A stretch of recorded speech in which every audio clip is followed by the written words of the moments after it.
현재 동북아에서 한국과 일본은 군사력 증강 부분에서 제각각 갈 길이 바쁜 나라들로 판단되고 있습니다. 한국도 어느 나라보다 화력을 추구하고 있으며 일본 역시 최근 들어 위기감에 휩싸이고 있습니다. 특히 주변에 러시아나 중국이 버티고 있는 데다가 위 나라들은 틈만 나면 동북아 반공식별 구역을 휘젓고 다녀 일본은 2차 대전 이후 가장 안보 상황이 심각하다며 내년에도 사상 최대의 방위비를 편성해 놓았습니다. 또한 한국과 일본 사이도 심상치가 않은 것이 일본은 한국에 대해서 연일 공세로 나오고 있는 상황입니다.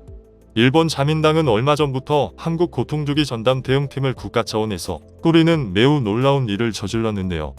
국가 정부 차원에서 다른 나라를 고통주기 위해서 기관을 설립하는 나라는 일본이 유일할 것인데 자민당은 어제 또 한번 한국 고통주기 모임을 갖고 금융, 무역 부분부터 해서 광범위한 분야에 대해서 제재할 방침을 정하고 한국에 최대한 고통을 주자며 결의하는 모습을 다시 한번 보여주는 장면이 나옵니다. 일본도 참 어지간한 것이 이 정도로 누구를 집요하게 괴롭히는 것에 질리거나 지칠만도 한데 항상 한국에 대해서는 초심으로 임하며 한국을 응징하겠다는 진심의 자세로 임하고 있는 것이 놀라울 따름인 것이죠. 하지만 이렇게 일본이 거론하는 것은 수출 규제를 비롯해 빈수레가 요란한 것이 대부분입니다만 다만 일본은 이제 한국에 대해서 군사적인 충돌을 일으킬 가능성이 농후해지고 있다는 것입니다. 특히 일본의 야심작이었던 반도체 조용물자 수출 규제가 수포로 돌아가면서 이제 일본은 카드가 별로 없습니다. 한국은 외환도 튼튼하고 일본이 통화 수합을 안 한다고 꿈쩍도 하지 않는 데다가 무역 분야에서도 일본이 관세를 올려봤자 일본만 손해입니다. 한국은 곧바로 수출 다변화를 시도할 가능성이 높기 때문이죠. 여기에 금융제재를 더하면 한국에서 불매운동이 더욱 거세질 가능성이 매우 높기 때문에 일본도 조심스럽습니다. 실제 일본의 경제연합인 게이단레는 기시다 총리가 당선 이후 일본 정책이 온화해질 것으로 보고 환영했는데요. 기시다는 온건 파임으로 한국에 대한 정책이 아베나 스가보다는 훨씬 나아질 것이라며 이득으로 판단했습니다. 게이단레는 한국과 갈등을 해도 좋지만 한국의 경제적으로 손해를 보는 것은 바보라고 비판했습니다. 한국은 일본에 최근 10년간 일본 제품 수입은 물론 여행 수지에서도 일본에 유독 크게 도움된 국가인데 일본은 마땅히 혁신 및 첨단 산업도 없으면서 이렇게 한국을 공격하는 게 못마땅하다는 입장이었던 것이죠. 하지만 자민당은 기시다가 운영하는 게 아니고 호소다파인 아베를 위시한 고위급 정치인들의 힘이 훨씬 강하므로 이제 정부의 한국 고통 전담반을 만드는 역사상 가장 우스꽝스러운 장면까지 연출한 것입니다. 그렇지만 일본은 이번 자민당의 고통주기 전담반조차 한국 때리기를 실패한다면 이제 다른 걸 준비할 수 있습니다. 호사카 유지 교수는 이에 관해 독도 인근에서 일본과 군사적 충돌이 일어날 수 있다고 경고한 바 있는데요. 특히 이번 한국 고통주기 대응팀이 창설된 이유가 한국경찰청장 독도 방문을 계기로 이루어졌기 때문에 일본은 앞으로 독도와 관련된 구실로 군사적 행동에 분명히 들어갈 수 있음을 경계해야 한다는 것입니다. 일본은 자체적으로 해군과 공군 자위대가 한국보다 우위에 있다고 항상 판단하는 것 같은 모양새입니다. 지리적으로도 그랬겠지만 대부분 한국의 위협에 올대 함정을 앞세우거나 초계 기등의 위협을 가했습니다. 다만 최근엔 한국에서 지대함, 지대공 미사일을 비롯 다양한 미사일 방어 수단을 꾸준하게 늘리고 있는 등 과거에 비해 한국의 군사력이 급속도로 확장되고 있어 일본의 군사 도발이 상당히 줄어든 모습인 것이죠.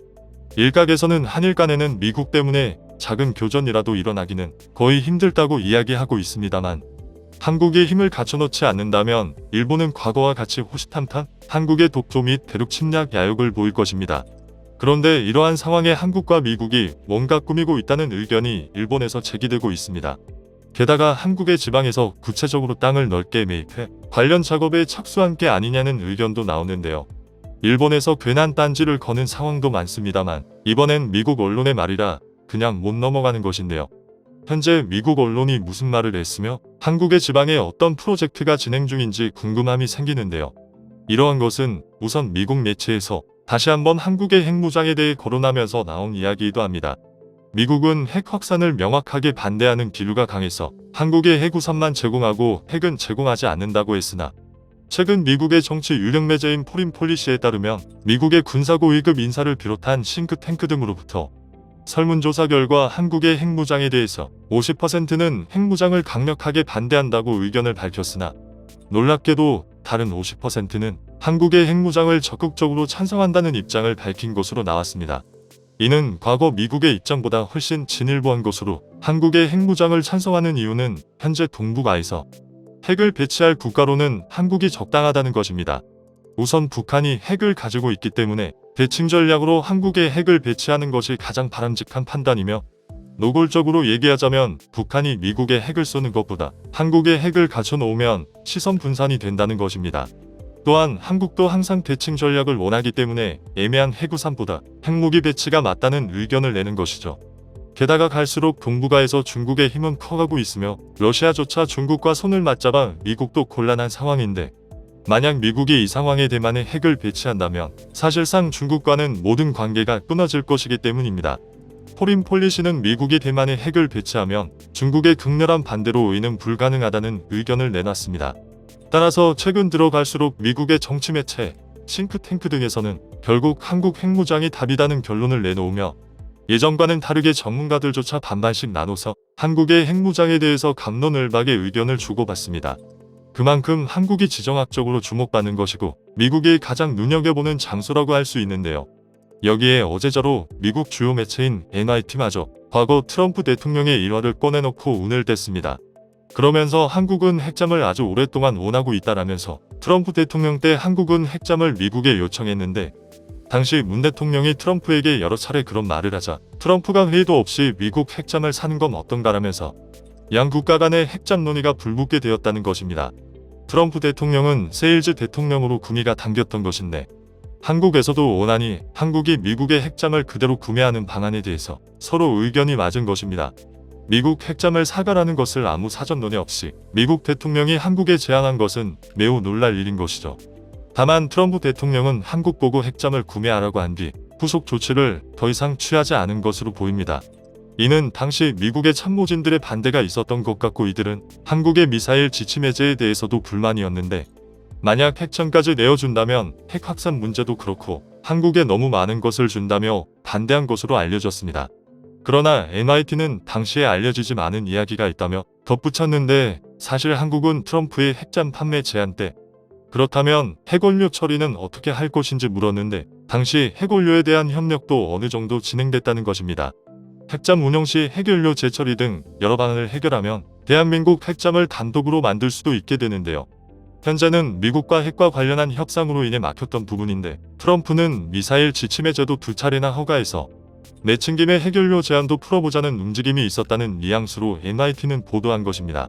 한국은 미국과 맺어놓은 각종 제한을 야금야금 땅 따먹는 식으로 제한을 계속 풀어가고 있는 형국이기 때문에 핵무장과 동시에 이를 뒷받침해주는 핵잠만 갖춘다면 사실상 주변국의 전쟁 억지력은 완성하는 셈이므로, 이는 바이든 정부에 들어서도 지속적으로 추진해야 될 과제로 핵잠이 반드시 포함되는 이유이기도 한데요. 뉴욕타임즈는 당시 트럼프 정부와 한국 정부가 일체구조용 원자로 협력을 논의한다고 했으며, 이 스마트 원자로는 러시아의 쇠빙선을 비롯해서 실제 핵잠에 활용되는 기술이라는 것입니다. 그러면서 이 기술이 한국원자력연구원에 의해서 실현될 가능성이 높다는 취지의 보도를 이어갔는데요.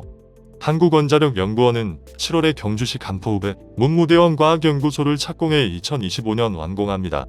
70만 평을 매입하며 거대 연구단지를 설립한 목적 중 하나는 스마트 원자로를 만드는 것입니다. 그런데 원자력 전문가들은 이 스마트 원자로를 통해서 한국의 핵잠수함이 탄생될 가능성이 높다고 본 것입니다. 실제 미국에서는 한국이 북한과 대칭적인 전략을 갖추길 바라기 때문에 한국의 국방력을 적극 지원하는데, 북한이 최근 핵잠을 설계했고 SLBM까지 시험해 한국에도 어느 때보다 핵잠의 필요성이 높아졌습니다. 게다가 북한 핵잠은 곧 SLBM의 핵탄두를 탑재할 가능성이 높기 때문에 이는 간과할 수 없는 부분입니다. 따라서 한국 정부는 주 남북 관계를 비롯해 동북아의 정세가 어떻게 변할지 모르기 때문에 이를 대비하는 것이고, 주 미국과 협상만 하면 모든 것이 준비되도록 핵잠의 핵심인 스마트 원자로를 만들려고 한다는 것이죠. 실제 미국에서 미사일 지침 해제에 동의한 다음 한국은 보란듯이 SLBM 발사에 성공한 모습입니다. 그런데 당시 미사일 지침 해제를 한 다음에 개발한 게 아니라 이미 개발 다 해놨다는 누리꾼 립이 돌 정도로 한국은 철저하게 차세대 무기를 준비하면서 미국과 협상을 끌어가는 모습을 보여줬습니다. 게다가 SLBM 발사 후 얼마 지나지 않아 한국은 누리호 발사체를 쏘아 올리며 또 한 번 논란을 일으켰습니다. 당시 눈치 빠른 영국 BBC LF 홍콩의 SCMP는 한국이 ICBM 기술을 확보한 게 아니냐며 의심을 했습니다. 한국은 인공위성 발사체라고 주장했지만 해외 언론이 그렇게 의심해도 특별히 대꾸는 하지 않았던 것이죠.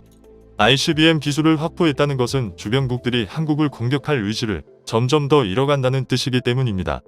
따라서 이렇게 미리 다 준비해놓고 마지막에 미국과 협상만을 남겨놓는 방식을 취하는 한국은 결국 언젠가는 미국이 한국 핵잠에 핵탄두 장착을 허락할 수 있으므로 한국은 핵잠의 핵심 기술 개발하며 2027년 그 이후에 미국에서도 한국의 핵무장을 추진하게 될 때를 미리 대비하는 장면인 것입니다. 이와 같은 뉴스가 나가자 일본에서는 한국은 적국이라고 한국에 경제 제재를 가해야 한다고 주장하고 있습니다. 그러면서 핵무장을 추진하는 한국에 일본이 국가 안보를 이유로 반도체 수출 규제한 것은 당연하다며 한국의 핵무장을 막아야 한다고 주장합니다.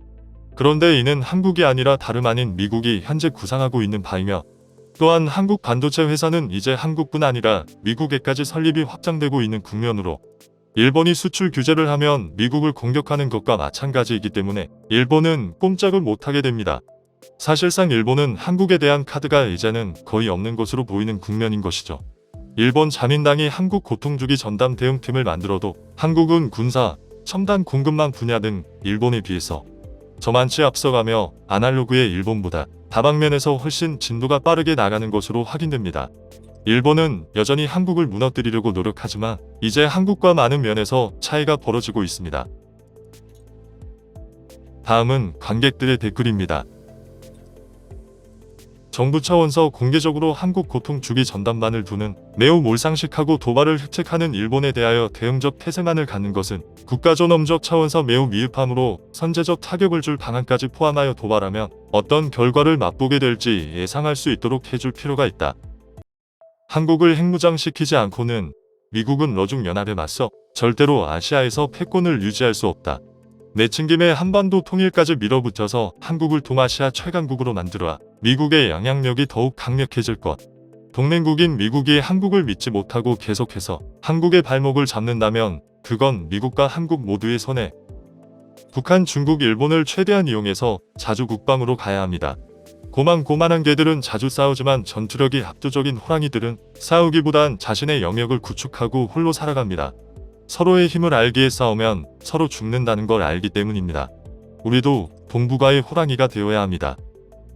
미국이 한국 핵무장을 반대하는 이유가 자기들 말을 잘 듣는 꼬붕으로 계속 삼겠다는 것인데 한국이 예전 같은 꼬붕 같지도 않고 이럴 바에야 동남아에서 중국이 함부로 대하지 못할 나라로 만들어주면서 자기들도 주한미 군비용을 감축하는 것이 낫다고 생각하는 듯. 한국의 핵무장은 자유민주주의를 지키고 수호하는데 반드시 필요한 것이다. 한국의 핵무장이 사용하기 위한 것이 아니라 지키고자 하는 의지를 나타낸 것. 자유와 평화는 내 손으로 지켜야 그 의미가 있는 것. 까놓고 미국과의 협정을 지키는 건 어디까지나 의리의 차원이지. 우리가 협정 일방적으로 쌩간다 해도 명분이 없는 건 아니다. 핵 확산 여부도 이미 한국의 상황이면 탈퇴해도 문제가 없다는 게 학자들의 중론이고 한국이 핵 보유를 한다면 미국에게 손해될 게 없고 오히려 득이 되는 거지. 그냥 의리 차원에서 합의를 하는 거다.